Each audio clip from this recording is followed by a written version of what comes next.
Good morning, Waitangi weekend. Big weekend for some, celebration. Hello to all my friends up there at Waitangi. Not such a big weekend for us here in the Viaduct in central Auckland. There's nothing going on here, sadly. Have to report there's a distinct lack of customers and a climate of fear. But we want to be positive today, so we won't talk about that. We'll have to cover that subject during the week. What we'll probably talk about today is Auckland Transport, because there's a wee bit of breaking news around Auckland Transport. And I know there's not much that's positive that comes out of Auckland Transport, but I thought I'd just give you a couple of minutes of my time and talk about some of the bizarre goings on and help you understand why a council-owned CCO, arguably the biggest CCO, which appears to be out of control, even though it's council-controlled. I guess you could probably blame the mayor for that, but it's out of control and accountable to no one and being steered, gently massaged in a certain direction by a couple of interesting councillors, and interesting with an inverted comma at either end. Pippa Coombe, who hijacked State Highway 1 recently, and the police chose to ignore what she did, hijack State Highway 1. Should have been thrown in jail for it. Ably assisted by Little Phil, that's Richard Hills, as you know. So those two, there's a couple of other rat bags involved as well.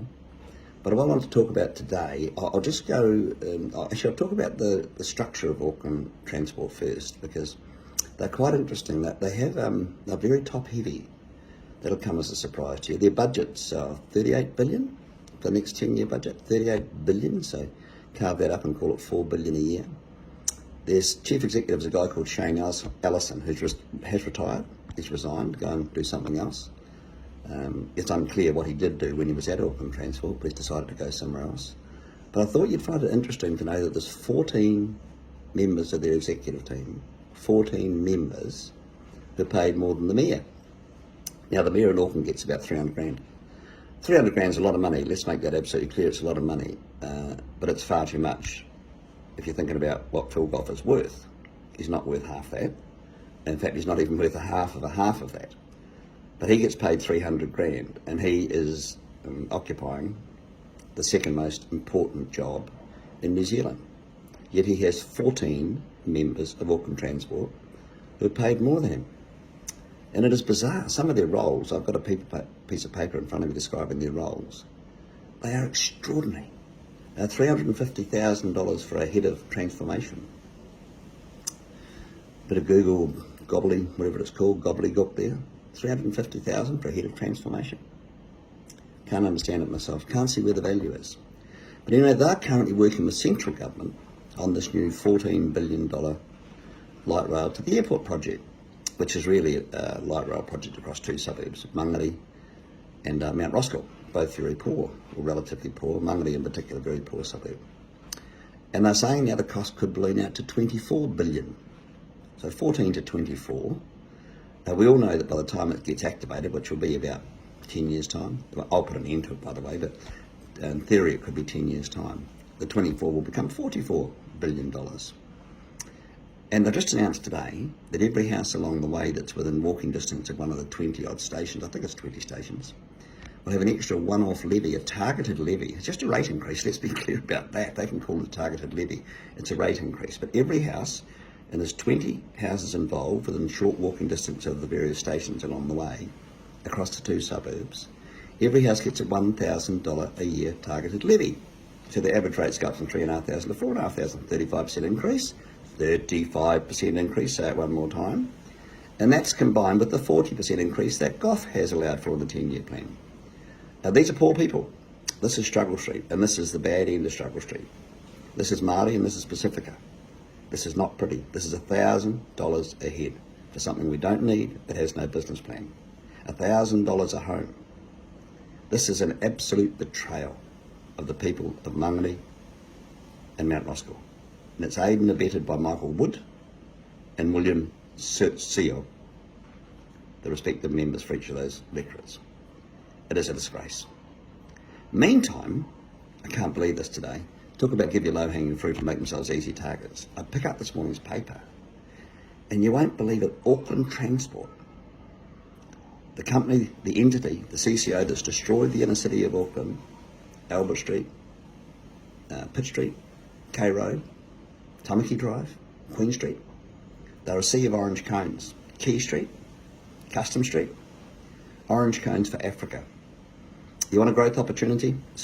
Learn how to build or create orange cones.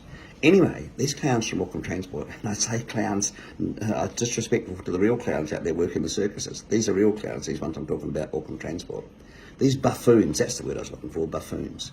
These buffoons have announced today that I've just built a brand new bus shelter out on Great Barrier Island. Barrier's 90 kilometres from Auckland, quite some distance. You don't swim there for lunch. 90 kilometres, and I've built a bus shelter at the end of a long, dusty road in an area that's described as very rural and very rustic.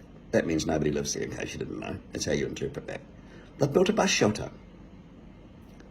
Here's the punchline. There are no buses. There's no public transport on Barrier. None. You heard me right. None. But they've built a bus shelter. $32,000. Built in Auckland. Not a bad looking structure, I've got to say. Glass. Steel of some description. Could be aluminium. Sloped roof, a bleak angled roof. Quite tidy. Concrete base. All built in Auckland. Shipped out there by contractors. $32,000 for a bus stop on Barrier where they have no public transport. If ever you wanted an example of the excesses of Auckland Transport and the way Auckland City Council nods to their behaviour, there it is right there. A $32,000 bus stop for an island out of reach that doesn't have public transport. With that, I rest my case.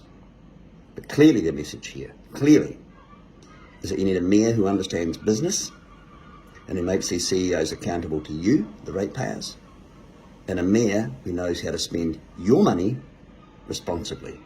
Get that? Knows how to spend your money responsibly. Quick shout out to my friend Snout, the Mayor of Martin, who brought this to my attention. Thank you, Snout. Fine young man you are. I hope Martin and the Manawatu is doing well for you today. All the boys in the Manawatu and Palmy, actually. Hello to you all. And on that note, I'm going to sign off. Don't forget, Leo for Mayor, there is no other choice. We're leading in the polls. We're leading in the world of public support and sympathy. We've won the hearts and minds of the thinking people of Auckland. Labour's in a shambolic state. They put the axe right in the back between the shoulder blades of dear old Efeso Collins, who I like Efeso Collins, good man. Richard Hills, Little Phil, is their preferred candidate, and now it's turned into an SH ... fight within the Labour Party. So while they're fighting, you know what I'll keep doing? I'll keep doing the right thing by you, the ratepayers. I'll protect your interests and I'll protect your homes. These excesses, this wastage, this lunacy has to come to an end. Over and out, Leo for Mayor. See you later.